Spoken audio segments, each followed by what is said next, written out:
Ambassador Gaspard, thanks very much for talking to us. Tim, always proud to talk to you. Yeah, well, and the mood here at the American Embassy House, I would suggest, is a bit somber. The results have not all come in, but it looks like Donald Trump is definitely going to be declared the next president of the United States. And what does this mean for South Africa in particular and Africa in general? Well, the results aren't completely in yet, but you're right. The votes are certainly trending that way. But before I answer that question, let me just say that this is a fantastic day, Tim, for democracy. It's always exciting when 120 million come out and cast ballots and express their preference in a free, open, and transparent way.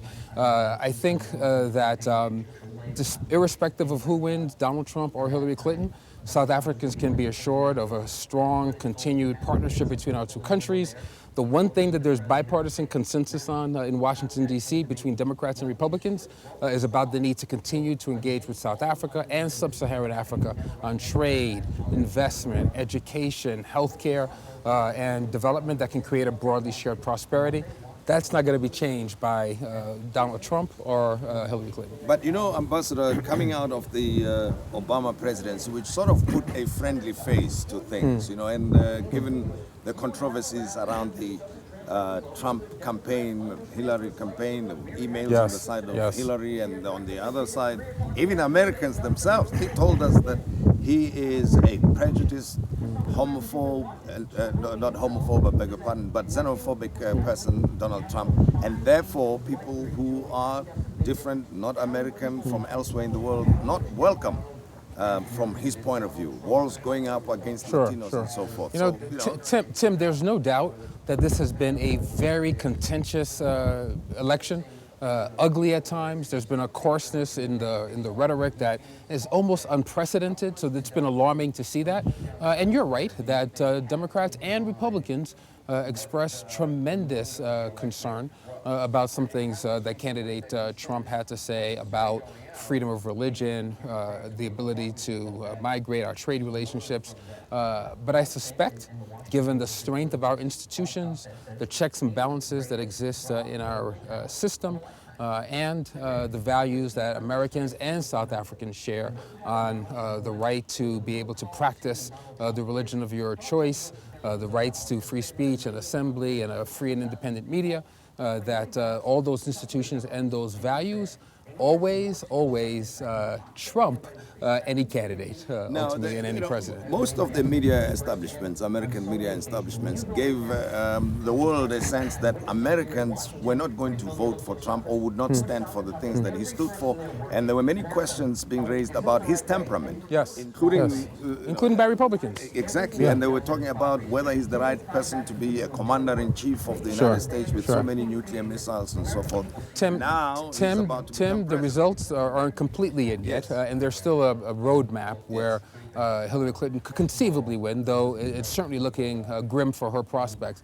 But again, I'll repeat to you that despite the challenges that we've had in this campaign, and despite the appropriate questions that were raised about temperament, capacity to lead, the ability to be an inclusive president and therefore inclusive republic, despite all of that, as I said, our institutions are incredibly strong.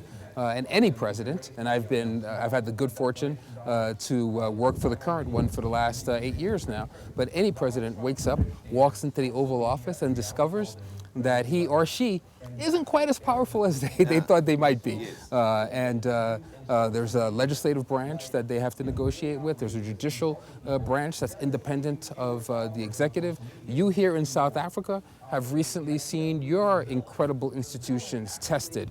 But those institutions passed that test. They endured and demonstrated the resilience of the South African people. I think you'll find the same in the United States as well. We are a 238-year-old republic.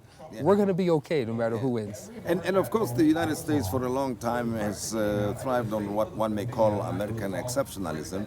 And now the global environment has changed. The world is integrating the new challenges, the Chinese and so on, the economy growing. It's no longer the bipolar situation of the past of the Cold War, right? Now, you need to have as many partners as possible. Absolutely. And trade seems to be at the center of world diplomacy these days, especially in this context of a globalized world. And peace and security. That's an definitely. important feature as well, right? Yeah. We understand that we are all interdependent on one another, that we live in a world where currency is mobile, manufacturing is mobile, innovation is mobile. And if we're not partnering effectively, then we're going to be on the losing end of that bargain. I think that we've done that exceedingly well throughout the history of the United States, and you will see us lean forward in a partnered way come January 21st of next year, no matter who puts their hand on the Bible to be sworn in as president.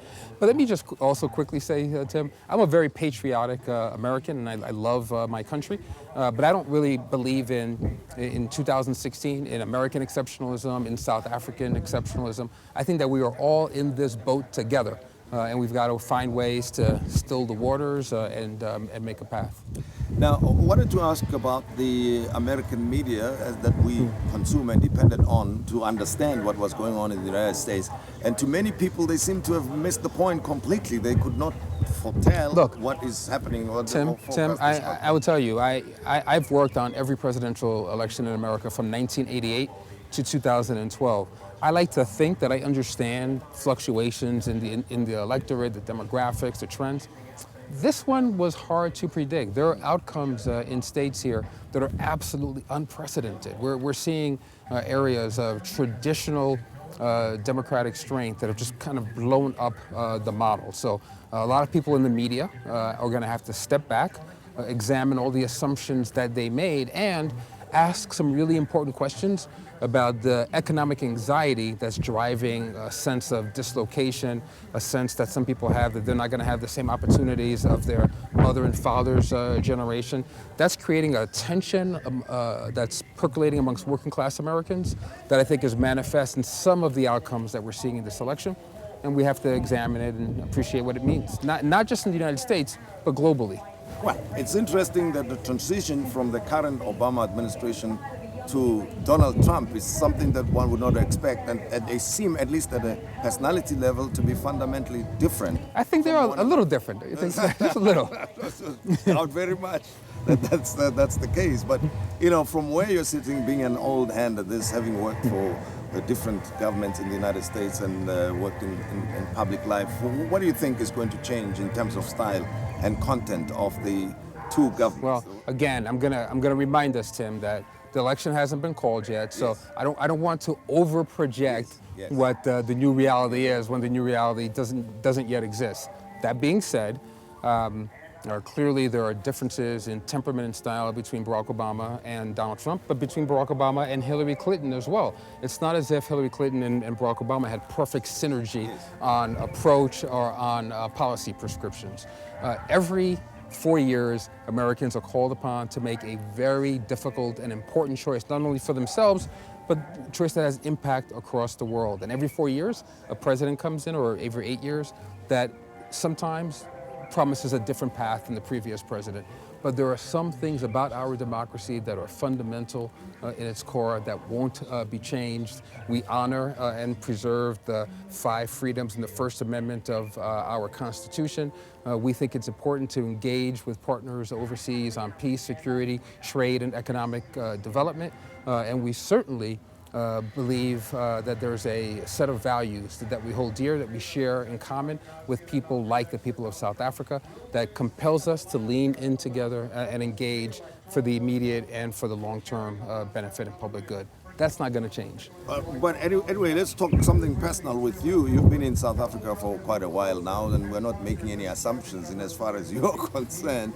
And you've been a good friend of South Africa. Thank you. Most probably coming to the end of your term. I am. How would you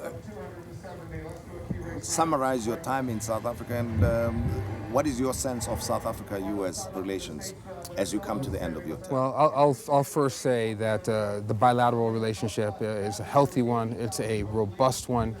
We've worked effectively with one another on things like the renewal of the African Growth and Opportunity Act, the things that we're doing on renewable energy and climate change, and the incredible progress that we've made in investing in young people in South Africa.